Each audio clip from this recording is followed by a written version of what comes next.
This is a Hoardcast. Special report. We are watching.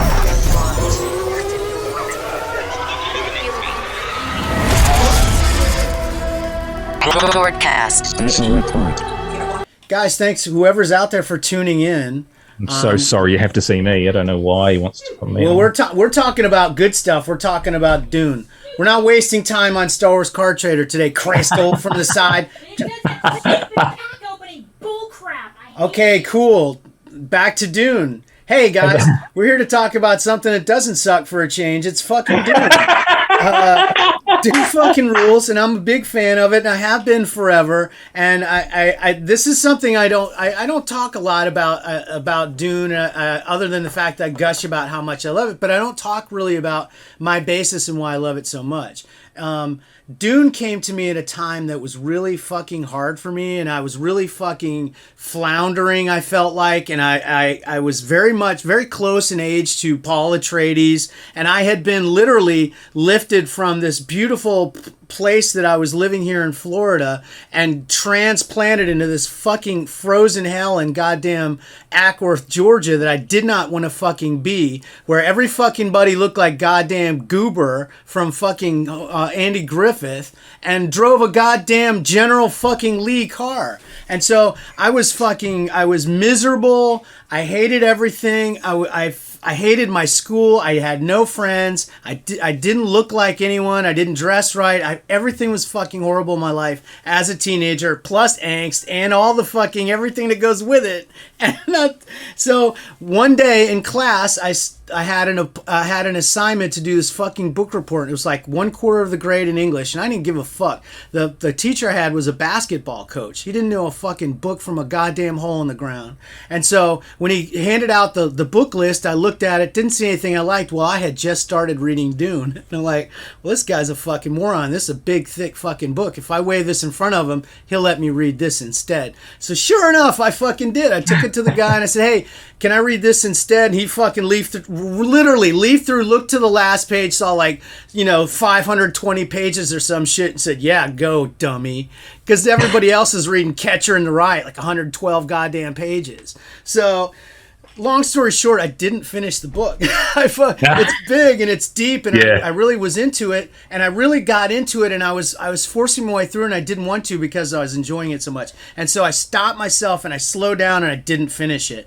And so the last 10% of the book I literally fucking made up and lifted whole cloth from Star Wars. So I had Paul Atreides fighting Baron Harkonnen to the death with fucking swords and stuff, which is great. It's a pretty good story, but Alia actually is the one that gets him. So anyways, I turned this thing in, and of course, I got a fucking 100 on the goddamn thing. It was the best fucking book report he saw a goddamn year, but but then I went through and I finished the book. I was into it. I finished the book, and I really fastened onto it and identified so strongly with Paul Atreides and just kept going all the way through. And this was a period where I never carried a single school book. I never carried a single book to school except what I was reading. And I was reading probably 2 books a day at that time. It was crazy. But I love me some Dune. So anyways, I'm really excited. That's my intro to fucking talk about Dune. I'm here with Biggs. And what is it? Are you a fan of Dune? Have you been? So I did Dune the backwards way. So I found Star Wars first. And then it was Dad. Where were we? We were somewhere. We were at a friend's place on a holiday, and I would have been, maybe 10, 11, 12, somewhere around there anyway. And we were at a friend's place, and Dad and I had gone away on a holiday, and we were staying, on our way back home again. And I was in the guest room or whatever, which had the big library of books and stuff, and I wouldn't say I was a big reader as a kid, but I really liked. I liked sci-fi, but I liked looking at the covers of sci-fi, if that makes sense. So I'd base my decision based on the artwork, and some of that artwork, and those are really like those old classic, 80s ones were really awesome. And in the shelf amongst all these cool there was maybe like a shelf of like all these awesome old sci-fi books, all random ones. It was Dune, and Dune was the one that didn't have the good cover. And so for some reason, like I was, like your brain, like you've got all these choices and you've got to make a spot choice. There's no boobs on this. No, and there's no like overdrawn sort of spacecraft. So that's how I got it, and I ended up just asking the friend that was staying with, look, could I take it home? And I just remember reading it and going, this is just parts of this are ripped off Star Wars, like what went on, Right. and, as people have had a very similar reaction to the film, and it wasn't until sort of I was talking to Dad about it, and Dad was like, no, mate, no, this is yeah, exactly. He said you straight. It's all backwards. Yeah. And so immediately then I was like, okay, right, now I can enjoy this, So I kind of, I was standoffish. I remember reading it and thinking it was a really heavy read and really like political. And it was and it was all sort of subtext and all that kind of stuff. And I think my and I definitely read the whole thing over the span of like a month or whatever. And I just remember I having reread it now or in the process of rereading it now, I missed so much. There's so much other stuff in there that's subtext that I didn't pick up on that first initial read. But yeah, so I read the first. It's pretty fucking thick too for a kid. I read the first 2 books, I suppose.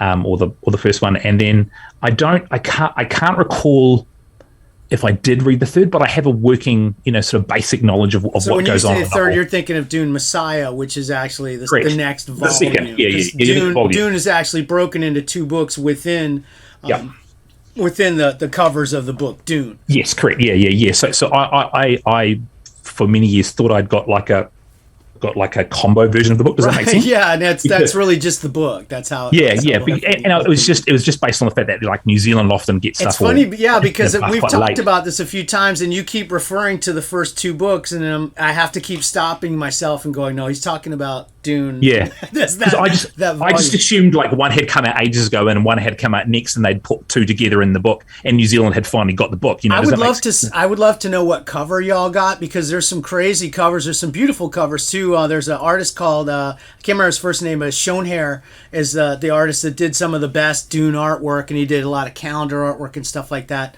And that was Frank Herbert's go-to guy. He's a really well-known nature artist. Does beautiful stuff. So I'd love to know which cover you all had. There's one where there's like this guy like in a green cloak standing on a rock, real high up, and down below there's like this big fucked up looking worm down below, like looking like throw me a fucking fish or something. Yeah, I can't. It's wild. They have some really weird ones. So I don't remember it being picturesque. Does that make sense? I remember it being like on the shelf of all these crazy looking, women tearing their clothes off, while the man's, driving like a sword through an alien. This was the one that was the dullest. I just remember going, well, that's, why is this? Why is this in the shelf, or whatever? I'll have to Google it. I'll find it for you. But yeah, I remember enjoying it after I had learned that it actually predated Star Wars, and I was like, okay, that's cool then. Yeah, it's interesting too, because when you say you can't really remember reading the second book, if you'd read it, I think you'd remember it, because what's interesting about Dune to me is that it does take that Campbell framework of the hero's journey. All of those elements are all in there, and they're very deftly placed throughout the skeleton of the story in a way that really works well. But it actually then twists when you get to the second book, when you get into Dune Messiah, and you actually find out the horror of Paul's vision. It's just briefly alluded to in the film in a gorgeous way. When Chani takes him, there's a dream sequence where Chani walks to a hillside. She's kind of lightly dressed, really beautiful as always, and walks kind of like she's leading him up to this cliff, and the camera follows her shoulder over, and you look down, and there's this huge battle going on. And it's the obviously the Fremen springing from the ground, and Paul's just fucking ripping through everybody like butter, like all kinds of crazy stuff like that. But what that scene is showing is the jihad, and that is what Paul is afraid of. That's what he, in the still tent, he's talking to his mother, and he's having this vision of the jihad and the horror of it, because what it becomes is literally this wave of violence that sweeps over the entire universe. And basically just pushes the entire universe into subjugation under the Atreides banner, and there's nothing he can do about it. Once things get going to a certain point in this vision, this prescient path that he is on. He can't escape it. That's what's really cool about Dune, is that it shows you the horror of, it's almost like a Twilight Zone, where what if you could see the future? What if you knew everything that was going to happen? Well, this is what happens. This guy actually, because of the spice and because of what's in him through his breeding over thousands of years with the Bene Gesserit's plan, when it all kicks into gear, it's not what they thought. It's not what he thought. It's not what anybody thought. It's a fucking nightmare for the universe. And that's what he's trying to escape, and he can't. And really, literally, the only way for him to get off the path that he gets onto with this jihad is to die. And so in the Messiah, in Dune Messiah, he literally sees a path that leads to his destruction, and he takes it. Yeah. So basically, and in doing that, he because there's another path. That's what makes it so weak and so cowardly, and in the end villainous on Paul's part, because he hands the burden of this terrible purpose that he talks about in the book, this weight of the universe that's on him, he passes all of that to his son. His baby, literally his baby son, is the one that has to grow up and turn the universe away from the horror that Paul Atreides' existence creates. It's fucking crazy shit. And I mean, it's so fucking wild that they haven't even touched on the basis for the Dune universe. People are like, well, why are they using swords? And what is this? If you look closely at the film, and people aren't really doing that, I don't think they're noticing, a lot of the things that you see in movies all the time are just not there. There's no view screens. There's no computer screens. There's no heads-up displays. Everything's completely human run. The ornithopters are all fly-by-wire. There may be some mechanical things in between here and there that are doing things, but all those switches and all that other bullshit, they're all flying by wire in that thing. There's no computers anywhere. Denis Villeneuve, whatever you say his last name, he did a really interesting... it's a YouTube interview on the sound, so just the sound design of the film. Yes, you sent me a link, and that's fucking awesome. Yeah, it's incredible. Drop it in the chat if anybody's watching now, or we'll link it at the end. But it's like half an hour, man, and it's just on the sound. But he talks about in the film that he wanted all the technology and stuff to be of our reality, but still telling a fantastical story. But the sound had to match that, right? And so every sound thing that they've done in the film, which is the sound design is phenomenal. But it's Oscar, give it to him now. Yeah, please. 100%. Get it over with. But it's sourced from our reality. And one of the interesting things they talked about, talking about how there's no view screens and they use swords and stuff. One of the interesting things that the sound designer talked about, which is really nerdy, sorry, but I'm a sound guy, is that the desert actually doesn't sound like a desert in films. So traditionally, when you go and see a film, it's like tumbleweed and or all the sound design and stuff is all based on that sort of a Western style of sound stuff. And what the sound guy said is that that's actually not what the desert sounds like. In the desert, there's a wind element, but it actually sings a song. And there is it's hard to explain. But so I've been to Mongolia years ago, and in Mongolia in the Gobi Desert, when the wind rolls across the sand dunes and stuff, it's literally musical. Like there's like this musical kind of hum, and it's very low pitched, and then it can go quite high, and then and they call it the singing dunes.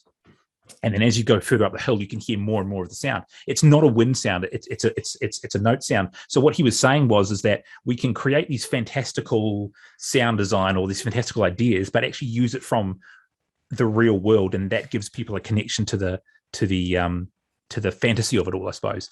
So they did that both with the design of all the ships and the swords and all that kind of stuff, but they also did that with the sound, and they backed it up a little bit, which is, I mean, one of the coolest things in that thing was how they wove all that into the soundtrack as well. I mean, we're talking about the movie as much and how excited we are as just about Dune in general, because it's a piece of artwork. And the way that they wove the sound design in terms of the effects and the ambient into the soundtrack by Zimmer, and the way that was also hand in glove, it all just flows together so beautifully. Just I absolutely. don't remember a Goddamn, this film. movie's fucking beautiful. Yeah, I don't remember a film that's had three separate soundtracks. That's the thing that blows my mind. Is that there's the soundtrack for the film, there's the concept soundtrack. So all the stuff, like, I mean, I do it with my job. I send concept stuff through to my clients and go, here's what I'm thinking, and they go, oh yeah, I like that, and that's how we make music, or how we make soundtracks, or sound design, or sound effects and stuff. So he released that stuff as an album to go, here's what I started with, and then here's what I ended up with. And then there's a third soundtrack, which is for the art book. I don't know if you've listened to that one, but that's just like ethereal kind of like, it's like, it's a concept of the concept, and I mean, the amount of sound stuff alone that's gone with this film, but it backs up what's in the book. That, like it all draws upon the material of what's in the book, and how, like, the book isn't, here's what you read. The book is, well, here's what you read, and then there's this story going on, and then this part comes in. In a way, I love that he didn't give us everything. He gave everybody a beautiful breadcrumb trail into Dune, with a story that they could understand, and characters presented in a way that were much more relatable than they really are in the book, on the whole. There's a few exceptions, but I thought they did a fantastic job with Jessica. I have no patience for the people that say that she's supposed to be like a fucking emotionless person. Yeah.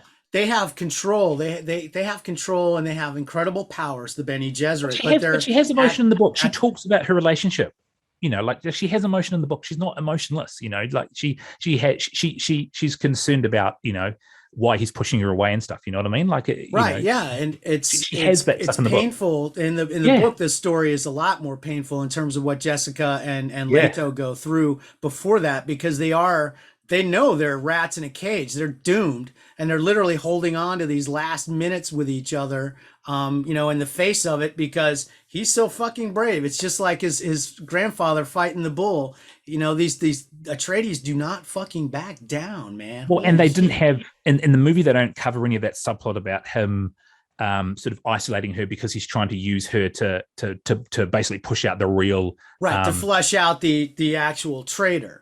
Correct. Yeah. And so he uses her as kind of like the scapegoat to push her away. And there's whole parts in the book where she's going, I don't know why he's doing this. Does he think, but then he talks in his head about, I wish I wasn't doing this because I know what's coming, all that kind of stuff. And but he does tell Paul. He does actually go to Paul and say, if anything goes wrong, please let your mother know. Yeah, exactly. I didn't, and then he, of course, has to do that.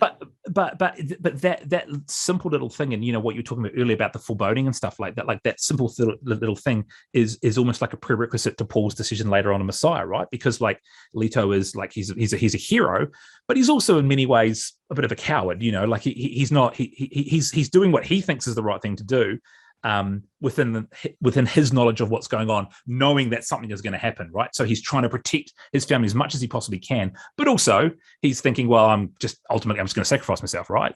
So he's made that decision, and Paul obviously gets to that stage, later on as well. It's a good it's a good sort of father-son kind of. It's an interesting, and it's interesting. One of the biggest symbols in the book, in the movie, they always go to the scene. It was actually stolen and put in the first goddamn Phantasm movie, is the box scene, and it's all about putting your hand somewhere and then realizing, oh shit, and now what do I do? And that little scene plays out writ large with his entire family in the pain box of Arrakis, and what it does to them. But it's a great metaphor even for the world today, like it's don't jump before you can walk. It's funny because you said something when you were talking first about how that you thought it was political, and I have other people that I feel like say that it's religious. And I think it's anti-political, and I think it's anti-religious. Right. And the Bene Gesserit way which is literally the through line throughout all the books,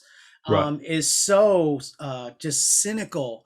And it's literally manipulation of the masses. They've taken everything that we see in mass media all the time, and their understanding of human nature and all that stuff, and it's a fucking science, baby. And they don't just move one or two people, they move whole societies, they move whole planets from behind the scenes, and nobody even knows they're doing it. So, and that's and they do it through subterfuge and creation of religion. They create religions that talk about the missionaria protectiva that it's on Arrakis, that's in place for Paul and Jessica, and it's a cushion for them to, if they're in a dangerous situation, to play on. When Paul says, oh, you have a legend of the Lisan al Gaib, and she's like, be careful, because they're not supposed to speak openly or go straight to the heart of these things, these seeds that have been planted. And him saying that is, hey, gets her hackles up. You better watch out. And it's interesting too how much of they really aren't able to show the weight on Jessica and how much she has on her from the sisterhood, and they're really pissed at her. Yeah. Well, but you definitely get that vibe, like she's the rebellious outlaw, whatever. Two favorite scenes of mine, just really briefly from the film, that I think summarize the book really effectively. The first scene was similar to one you were talking about, the foreboding one. There's a shot of Paul and Shani on the ship, and they're dressed in all black, and it's obviously like, okay, where you feel foreboding. Yeah, and they're on Caladan. It looks like they're at Caladan. I think so, yeah. And I think from memory, I'll have to rewatch again now after this, but from memory, he turns to her or whatever, and she turns to him, and the look that she gives him, like, it's just the look is that, like, it's equal, like, look at what we've become, but it's also actually, look at what we've become, like evil queen to his evil emperor. Exactly. She looks at him like, these fools, we've fucking done it, and I'm the evil queen. Yeah, I got that same vibe. It's great. It just gave me chills. I was like, okay, well, this is, but the other scene I really liked was there's a moment where in the book, I forget the character's name, walks in, and he's meeting for the first time, and he spits, and blah blah blah, and he's giving him the gift of water, and everybody kind of that little moment in the film was so perfect, because it's almost like word for word shot. Oh, the Stilgar scene where he comes in and spits on the table. Yeah, correct. Dead on. And I love how he fucking walks in. There's guards all around. There's guards here. There's guards here. Motherfucker just walks in like, yeah, okay, who am I supposed to talk to? Oh, okay, it's you. All right, yeah. But how often look at you? How often in a book do you read something, you imagine it, and then when you see it on film, it's beat for beat exactly, and it's like dead on. Hold the perfect hold from Duncan and Duncan, Idaho. Ah, man, I tell you, I am so thrilled with Duncan, Idaho. And the cool thing is, we get him back. You get him back in Dune Messiah. He comes back right away. And I mean, we're probably, you can't really spoil a book that's 100 years old or whatever, but there's, well, it's not 100 years old. I will spoil a 2-year-old book. But isn't he scattered throughout all the books, like literally, like Duncan, Idaho is basically the human center of the Atreides family. He's their most human soldier. Right. There's a scene in the book where he gets drunk on spice liquor in Arakeen. It's very uncharacteristic for him, and he's already gotten wind of the plot that involving Jessica, so he's calling her a treacherous bitch and all this stuff in the palace and all this stuff. But so he's he's very much shown as a very human and fallible character, and then he's of course sacrifices himself for the Atreides, because everybody does. But then he's like this. Then next he's used as a tool by this race, this other planet of genetic specialists called the Tleilaxu, which we'll meet later, who have face dancers and all kinds of weird genetically engineered animals and weird shit like that. Cool. But they have a method, not really like cloning, but I think it's like cloning replacement parts for dead people and somehow bringing that flesh back to life. It's explained in a way that makes it that they got his body in time to the Tleilaxu and they were able to bring him back. But he's not complete. He's not just good old Duncan bopping in. He comes back in and he's got metal eyes as well. They've changed his eyes. Yeah. And that's a neat symbol thing. But the Tleilaxu eyes come into play later on because Paul ends up becoming blinded by an atomic drill device thing that goes off near him as a sabotage, as an assassination attempt on him, and basically him and everybody in a square mile goes blind. Right, but he's so shit gets weird, is what I'm saying. Oh yeah, it gets really fucking weird right now. It's so it's so standard and so human. It's really very benign, really. Yeah, it's very mundane looking. Even, I mean, like the Harkonnens are pretty fucked up looking, and the Baron especially is kind of. They had that weird spidery looking thing, but that there really isn't a lot of the really weird. Yeah, the Baron. I'm just the only complaint I have about the toys is that you made it on Twitter the other day to me, but he is slightly bigger than the other figures. But also, like, give me the naked guy. Give me the naked one. Yeah. I don't see him in that costume. I think he might have it under a robe in the part where they're coming into. There's a procession where they're all coming in. Yeah, I think when he interviews Leto near the end, he's wearing it when he flies across the table or whatever. I think he's wearing it then. But I think, I mean, give me the really, I want, big chonky, flabby, Well, I love the. Why have you got that figure on your shelf? Fucking kicks. Yeah. Huge. Look at the size of this motherfucker, and a really good look on the face and stuff. They did a good job. He's got like a nice whip and stuff. Yeah, baby. Yeah, these have been really hard to find in New Zealand, so I've got a couple coming from Australia, so I'll hopefully have the full set. But yeah, no, I just the Baron's such a cool character, and Skarsgård's a great guy to play him too, and but there's just I'm dying because I like there's still so much casting. There's still so much like. Fade Raban is such a major deal. I mean, like as important as Jamis is in the first book, that literally, and you can see this guy building things and mirroring things already just in this movie from one place to the next. There's a mirroring of images and themes and concepts and things like that. And you know that this is going to play out, that the end is going to be the knife fight with Fade. Like we saw with Sting, which is fucking badass. And I love the knife fight. Well, that was the next thing I was going to ask about because I've read some stuff that it felt like half a movie. To me, I was like, no. This moment, and you knew it was big because it was just. And again, I'm a wanker, but you knew it was big because it was just sound. There was no. It wasn't this big orchestral score that was played. There was grunts and whirling and stabbing and you just knew it was like, okay, this is like we're not going to get like a fucking Death Star, trench run. This is important, and it felt really meaningful. That's what I liked about it was every moment that happened in the film felt like, shit was happening. You know what I mean? Like it was just so impactful. Well, I mean, and that moment is literally, his prescience is growing, through his exposure to the spice already, and he sees a path that leads to this black hole, and it's Jamis. Literally, he has no idea what's on the other side. When he gets to a certain point in there, he has no idea. It ends every which way. Him dead on the ground, Jamis dead on the ground. That's right. And we see how it ends up. It's really I know in the next movie there's going to be a time jump. I feel like it's probably going to jump 3 or 4 years because Alia will already be born. We're going to get around the Water of Life with Jessica. I think we'll hit that with a flashback or something like that to explain Alia because she's a fucking hot mess. I don't know how they're going to cast that character. She may have to be CG. I don't know. The first CG toddler in movie history. No. There was a CG baby in. Was it City of Men? Some random zombie film. I can't remember the actual and City of. Someone will know. But it's women can't have children anymore or whatever. That's the whole. That was it was City of Men. City of Men, something like that. Anyway, so the baby in that film was CG, and it's really bad.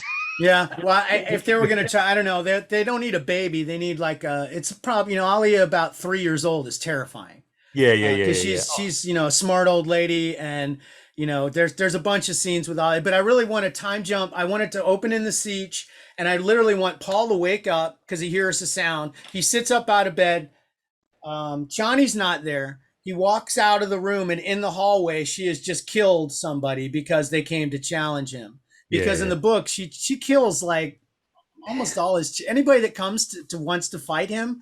She fights him and kills them because she says, well, she tells him, she gives him a chance. She says, if you want to die at the hands of Muad'Dib's woman, you can do that right now. And some go ahead with it, and she kills them. She's a fucking badass. It's such a great deconstruction of the whole. Yeah, it's great. I think there's. I could watch this movie like 100 times, and I probably already have. I've been watching, like, literally my family's so annoyed with me because every time they come in, it's on the TV. We got the HBO Max. It took all my willpower to wait and see it in the theater first, which I did.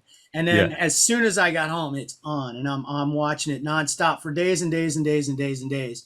And and then we've been to the theater again. We went last weekend and saw it. Our first experience was really bad. The theater we went to was jacked up because it's been, basically bum storage for the last 2 years because of the pandemic. No business except for homeless people need a place to sleep. So that's what our theater was like. So it was bad. And apparently somebody had thrown a Coke right in the middle of the screen at some point. So it was really fucking jacked up. So we went last week to a nice theater with good projection and got the full thing. When the sequel comes out, which apparently is going to be in 2 years, man, it's IMAX for me all the fucking way. Yeah. We still haven't got it in cinemas here yet. They delayed it because we had a COVID outbreak in Auckland. So I think it's December 1st are going to have it. Well, you should live in Florida where if they have a COVID outbreak, they just keep going. No matter what. Take those masks off and get out there, by God. We got to show them who's boss. To be fair, we're starting to do that here. My sister's she's a nurse and she has to deal with COVID shit all the time. So she's like, it's so great. She's like, when she comes home, she's got like a WhatsApp chain of about 40 deep messages from me, and I've watched Dune again. I've like, hey, did you think about this? And so she's never read the books as well. So it's cool to see it through her eyes as well, to have no knowledge. Oh, well, now I want to read the books. And I'm like, wow, come for Christmas. Yeah, I'm really jealous for all the folks that go and see the movie and like it and get it and get something from it and get that taste, because it really is just a taste. There's so much other stuff in there, and there's so much depth and because you're vastly more versed in the universe than I am. You said to me, and I didn't want you to tell me anymore, but I want you to tell me now, is that the latter books get really weird. Yeah, they're amazing. They get really fucking wild because give me some examples. Well, I mean, we'll start with the Tleiaxu. They're really weird. The Tleiaxu's a race. Much like the Bene Gesserit, they're actually the Bene Tleiaxu, and they've created a way of reproducing themselves through cloning, basically, and then they've found a way to continue to have their memories. They awaken the other memories thing is something they talk about in Dune, and they very, very barely hit on it, but it's one of the biggest powers of the Bene Gesserit, and it's so Frank Herbert-y because it's such a human-centric thing. Each of these schools have different specializations. So you have the Ixians who are into machines. You have the Tleiaxu who are into genetic manipulation and things like that. Harkonnens, which apparently are into bald heads and being freaky. Atreides being super noble and shit like that. But then like the Bene Gesserit are social manipulation. And then human manipulation through bloodline breeding and stuff like that. And these people all have their own agendas and then the Spacing Guild as well. And the Spacing Guild's totally fucking weird. These are guys that basically just huff gas all the time. They huff spice gas all the fucking time, and they have a certain genetic determination that lets them manipulate. They can fold space. Basically, they can chart fold space geometries for the Spacing Guild. So instead of moving a ship from one place to another, they literally take the universe through math and fold it and then just pop out the other side of the fabric. And there's and I think they actually illustrated that in one scene. There was a shot in the film, with the Reverend Mother comes down to Caladan, and you can see the opening in the guild ship, and it looks like there's another planet right on the other side. Yeah. So basically, he rendered this as the ships are a tube that people can just fly from one place in the galaxy, just that length, which is great. Really good visualization. Expertly stolen by J. Michael Straczynski for Babylon 5 as well. It was just all the stuff is like so much of the stuff. I mean, it's ridiculous. And they talk about spice. You got a sand planet, all the stuff from Star Wars, and just like basic stuff. But I mean, back to the original basis of the Dune universe is the fact that they had the Terminator. That Frank Herbert thought of AI and the Terminator in the 1960s, and it was all there in the roots and the bones of this whole fucking thing. And so they had it. They had AIs that took over and were enslaving humanity, and they were able to rise up and rebel and fight it off. And then they had a Butlerian jihad, which wiped out all the thinking machines in the universe. So it started out weird, and it gets even weirder because then they just get rid of all the computers and everybody. So like that one guy from Howitt, he's their computer. He's all their computers. All the computers they have for anything is that guy. He's their computer. It's bizarre. And then like in the later books, they get into the kids, the next generations of Atreides people, and some of the weird things that happen in that bloodline. So there's a guy called Miles Tegg who gets tortured. He gets sent over, basically like the spice agony. It sends him through to another level of consciousness. This guy can move it like he can break through. Time doesn't exist. He basically can go through from where you are right now, go through a 5-story building, office building, and kill every single person by hand and walk out the door, and nobody, and then boom, a blink later, everybody falls. And shit like that. It gets really fucking wild. And then they have no ships, these undetectable ships, which you can see them right there. But if you were in any kind of using sensors or anything like that, completely undetectable, and also undetectable to people with prescience, like guild navigators or Atreides. The prescience thing, this seeing the future thing just becomes like this really big through line, especially in Messiah. You can see that the effects of the prescience and the weight it's having on him, and then there's also forces interfering with that, like the guild and the sisterhood are using this tarot, which the sisterhood isn't introduced, which muddles up the timelines. All these people searching for prescience fogs everything, and so Muad'Dib can't see it because they have a conspiracy against him. So good. It's going to be great. He's going to do the second half of the book of the first book, and then he wants to do Messiah. Yeah. And then I wonder if they'll, just with casting, I wonder if they'll do the next two back to back.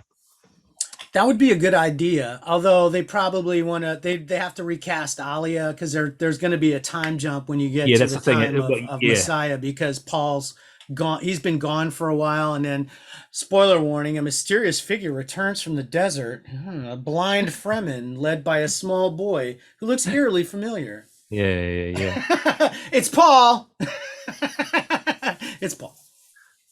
Anybody that hasn't read the books now is swearing at you. So well done. You're the bad guy. Yeah, well, you had all the time in the world, but seriously, there's nothing you can ruin about this stuff. Honestly, I'm so jealous of anybody that's seen this, because you get to go read the books, because the books are just amazing. They're really, really fucking awesome. That's what I said to my sister. I was like, look, she's I can't want, I can't, wait for 2 more years to see what happens. I'm like, well, you don't just read the book.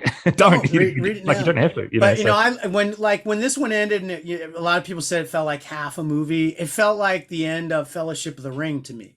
It felt like, okay, here we fucking exactly go. The same reaction. Yeah. I was just like, right, let's do this again. It definitely didn't feel like half a movie. You could just tell with the pace. I mean, if you've seen a Denis Villeneuve film anyway, you kind of know what you're in for in terms of the pacing and stuff. So it's like I knew it would be, like it would build to a point, and then you'd be like, okay, now it finishes. So it's interesting though, because the pointing of the pacing of this one reflects so much of the 1984. I was looking at, I've looked at both of them since, and like at 35 minutes in the new one, the door comes down and they're on Dune. At 43 minutes in the 1984, oh wow, I had to know the that. thing comes down and they're on Dune. Okay. There's a couple other places where that they almost sync up in terms, but then of course they go wildly off timeline because they go all the way to the end in the 1984. It's amazing how much they were able to do there. And people like to shit talk that movie, but I still love it, and I always will. The art direction in it's fucking gorgeous. The costumes are insane. They're so beautiful. The sets, when you look at the sets like Paul's room or the training chamber or some of the other things that are in that first 84 movie, absolutely beautiful stuff. There's a lot of junk and weird gooey shit, but it's 1984. And then Sting's fate is fucking ridiculous. So good. Apparently he doesn't even remember doing it. I just saw a tweet from somebody the other day that said that, they had mentioned something about it, and he was like, oh yeah, wait a minute, what? Yeah, no, I haven't watched haven't watched the '84 film for a very long time, and I specifically didn't want to watch it before I'd gone to see the new one. Does that make sense? But I should actually go, and I've got it on Blu-ray somewhere. I should go and dig it out and watch it, because I think I'd have a different reaction, because I don't recall it again, having read the book and knowing what I knew about the book, and when I went to see it, I don't recall it as like a kid at the time in the '90s whenever I watched it. I don't recall it being very good, not enjoying it. But it's very slow. It's slow. It's very ponderous. Yeah. It's amazing that in the same running time they could get through the whole movie. Yeah, through the whole book and still be so ponderous. Yeah, but is it any more ponderous than Blade Runner? You know what I mean? Like, is it actually as bad as I remember it, or not bad, but as slow? I don't know. I wouldn't call it as slow as Blade Runner, because that one, wow, man. I mean, really, it's very exposition-y and slow moving. It's a vibe. I mean, I love that. I love the original.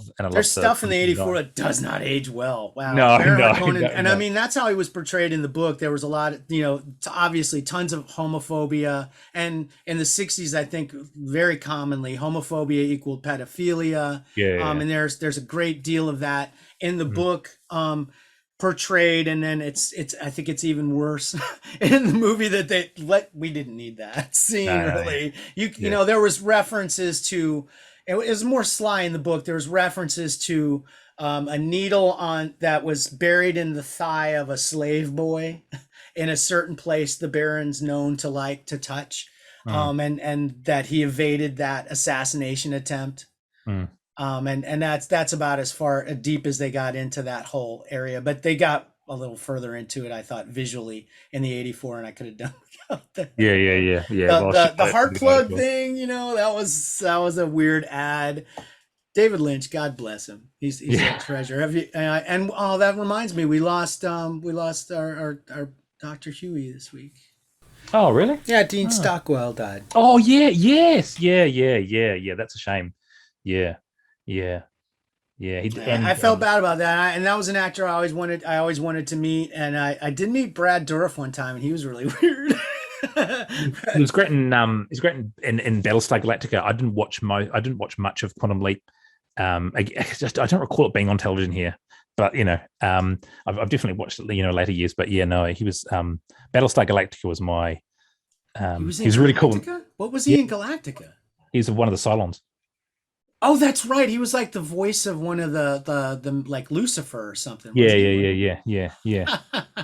That's weird. I guess he was like a product of the old studio system too, and like he was a child actor, and he had a huge long career. He's in acting for a long time. Really great guy. And I loved him in Blue Velvet. Oh my God, Blue Velvet's fan. Have you seen that? No. Oh my God, what a treasure. Don't watch it around your kids. It's not anything that should be. It's not anything that should ever be watched anywhere around children. But God damn, it's a fantastic movie, and it's really super fucked up. I mean, like, it's Lynch. It's 1,000% David Lynch. Check it out. It's fucked up. This is the problem whenever you and I talk, is that I end up having to do homework, Greg. And it's enjoyable though, stuff, seriously, because it's got like half the cast of Dune is in Blue Velvet. You'll fucking crack up. It's wild, and it's crazy. God damn, it's nuts.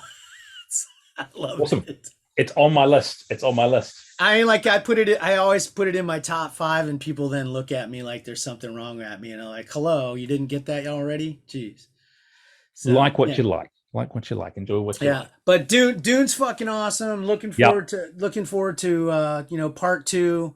And man, I'm still just I can't wait for the concept book, all the concept art book, the Art and Soul to come out. That's in December. Everybody's getting that for Christmas. I want that. I want that for Christmas. Yeah. Are you getting the ridiculous $600 signed, whatever? You know what? I'm considering. I've looked at that now. But they've done a second run too, and I was like, in light of recent events too, because I've been buying some heavy duty collectible shit. That's a whole nother podcast. Yes, for real. Yeah, let's let Gregg talk about all the shit he bought the last 2 months. Depending on where the crystal's nearby, can hear. Now, she's full disclosure. Hey, if you want to be happy in your life, don't keep shit from your wife. Hey, wow. There you go. Well, sometimes it can. I don't recommend it. They're gonna find out. Seriously, I've been married a long fucking time. They're gonna figure shit out. Christy will come out here and she'll look around the office and she'll go, "Is that new?" And I'll go, assume "Wow, they're smarter than you, and you'll never be disappointed. Yeah. No. Thank you, sir, My for pleasure. talking to me about Dune. I could talk to. Seriously, I'd talk about it for like a million years. But I hope people will check it out. You talk about Dune for a million years. I could enjoy at least talk about it for 1,400 years, the lifespan of Leto II, as he transformed into a sandworm. You've got this sort of savant knowledge of it. I love it. I don't remember what happened yesterday. So I've been waiting all this time for it to be worth anything. Yeah. Value. Ding, ding, ding. 1 second. Gregg stonks going up. Yeah. Well, thanks again for joining me, and everybody out there. Thanks for tuning in. Biggs only has a little bit of time, and he's given us a bunch. I do appreciate it, buddy. That's all right. That's fine. No, thank you for having me. I've been looking forward to hearing you talk about Dune more than my contribution. So that's great. And I can never shut up about it. Seriously, I can keep going. It's good. Yeah. Long may it continue. Thank you very much, sir. All right, buddy. Well, thanks everybody for listening. This is a Hoardcast special report. We are watching.